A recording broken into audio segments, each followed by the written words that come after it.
As promised, our next guest is a brainiac. He'll probably be all like modest and say, no, don't. But trust me, everybody in the building at the Energy and Environmental Research Center fits that bill. Josh Stanislowski is the principal process engineer, see what I'm saying, for energy systems development. And we're going to talk about the regional impacts of carbon capture and sequestration. Josh, how are you? I'm doing well, Scott. How are you doing today? I'm good. Thank you for joining us today. First of all, carbon capture, can you give it to us in English?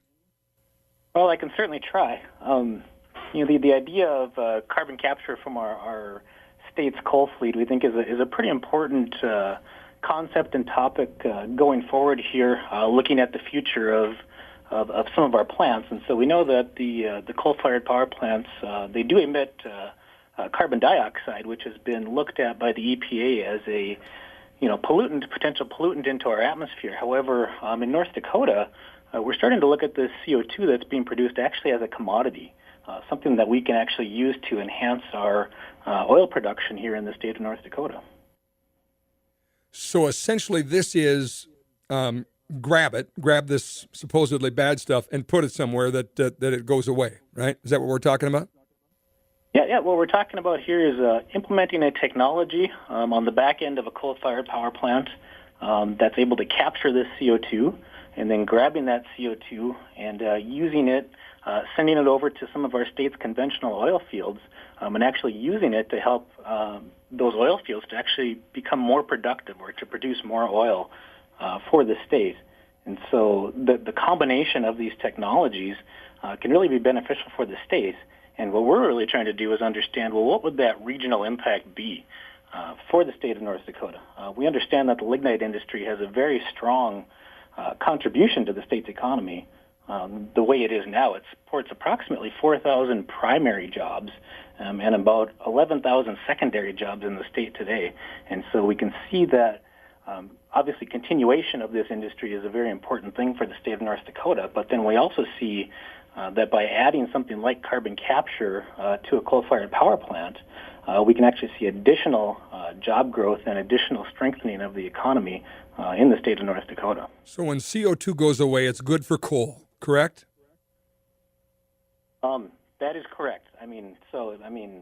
Some of the that's one of their pain points, if you will.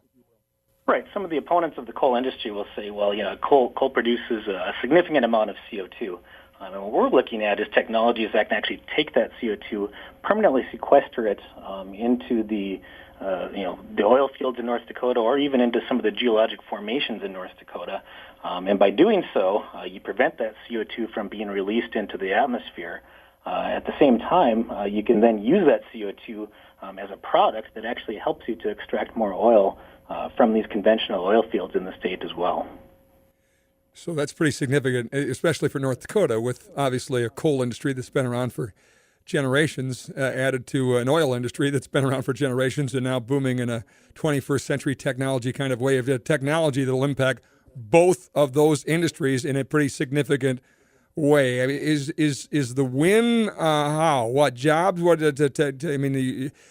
you generate the revenue from that? I guess again, coal has something CO2 that it is bad taken away. In the case of the industry, they're doing enhanced recovery, so they obviously get more. So is it more monetary on the oil side and more remove a problem on the coal side, Josh?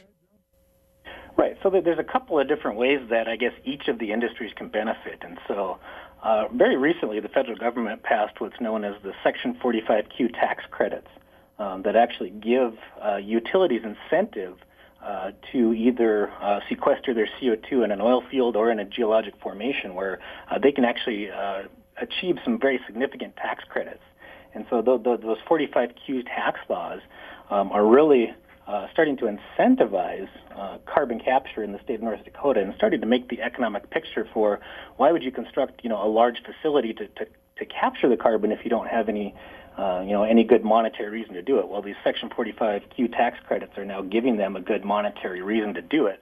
On the other side, though, the oil fields, they're willing to pay for this CO2 because they can take their existing oil fields, their existing resources, and they can use this CO2 in order to enhance the oil recovery, enhance the amount of oil and product that they can get out of it.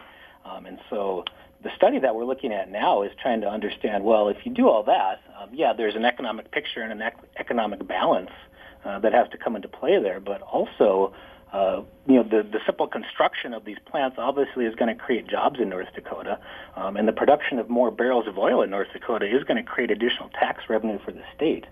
And so some of the numbers that we're looking at now, we're looking at thousands of jobs as a potential to be created if some of these plants are built, and we're looking at the potential for hundreds of millions in tax revenue to be generated by the state, both through some of this additional income tax by these jobs that are created, but also through some of the taxes that are implemented on all these additional barrels of oil that are produced in the state.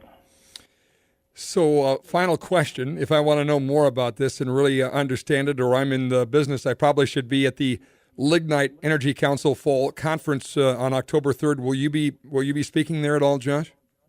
Yep. So I'm going to be speaking at the Fall Conference in Bismarck, October 3rd, as you mentioned. And so we are putting the final touches on our numbers, and so that's going to be sort of the unveiling, so to speak, of the final numbers that we came up with in terms of job creation and taxes that we can expect to have been produced through a study such as this, or through construction of these types of plants and facilities. Boy, that'll be great. I'll be there, folks. We'll be broadcasting live from the Lignite Energy Council's Fall Conference in Bismarck. Where they are, we're there. This is an industry you really, if you enjoy it, the fact that we have a good economy here, that's affordable energy is a big part of that, right? And so affordable and reliable energy. It's cold here. It's really cold. It's really hot, and to have reliable energy, super important. So the lignite industry and the people who serve that industry and the ripple effect of those jobs is really an important one. So I'm a big fan of the industry and what they do here, and I look forward to being there at that event and learning about all this new innovation. Thank you, Josh. All right, we look forward to seeing you there. Yeah, you as well. Josh Stanislowski, Principal Process Engineer, Energy Systems Development, the Energy and Environmental Research Center.